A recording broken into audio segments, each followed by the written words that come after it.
Hello everyone and welcome to my channel. As I mentioned in the channel introduction, this channel is going to be about my process of learning to do woodworking with hand tools in the confines of this apartment. The first project on this channel and this first series that I'm going to be launching will be building my workbench, which I see as essential to building all future projects. I looked through a number of different options and plans online, and the one I settled on is to build one of the designs by Paul Sellers available on his channel. I'll link to the series in the description as well as the plans that he provides. Both are tremendous and very helpful for learning to build these workbenches. Part of the reason I went with this is because Paul utilizes basic wood from any sort of pine grade hardware, lumber I should say, in Home Depot, Lowe's, wherever is available to you. He also does a great job of explaining how to use just a basic set of tools to build the workbench. I want to talk through the tools that I'll be using. This isn't an all-encompassing list, but a basic introduction to the tools I'll be using throughout. And then also a little bit about certain tools I chose not to purchase and why. So the first investment I made into hand tools was off of a Craigslist deal where I was able to buy two different planes as well as a vise for the workbench. All three from Wood River. So I have a number 4 here, a number 6 that's actually still in the bag. I haven't touched or used that at all yet. And then the vise. The next purchase was based off of Paul Sellers' recommendation. For sharpening the plane, I got 3 diamond sharpeners, a coarse, a fine, and a super fine. The next thing I decided to purchase was a couple of things from the local woodcraft. I got a marking gauge for mortises, as well as a marking knife, which I thought were going to be pretty critical in getting some clean lines in the workbench as I did all the planing, etc.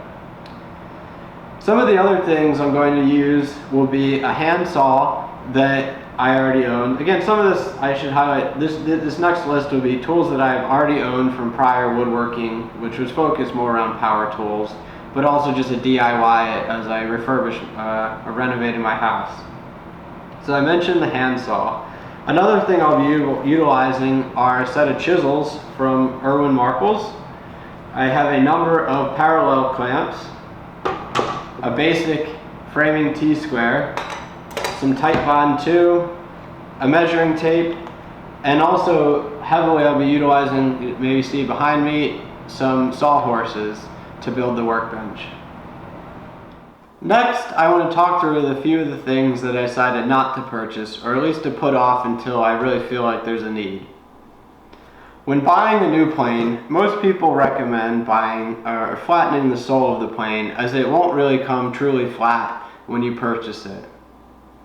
I've decided for the time being to avoid doing so because doing that would require purchasing a granite flat surface basically to adhere sandpaper to really level the plane. And I decided I didn't want to quite make that investment yet. Next would be in the process of sharpening, the last step for most people would be to use a strop to get the plane super sharp. Again, I decided that more important was really getting into the process and minimizing my cost. And so I think for now, just using the superfine of the diamond stones will be enough for me to get it sharp enough to do the work I want to do. A few other things I decided not to purchase. One would be winding sticks, which I would need to be able to measure the twists in boards or the workbench top. And the other thing is a straight edge, which again would be really helpful in trying to figure out if a board is truly straight and true.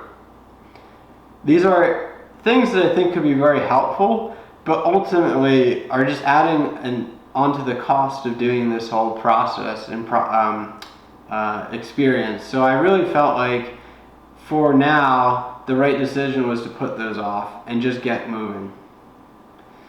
So with that, I'm going to set about in my next video with the process of starting towards building this workbench.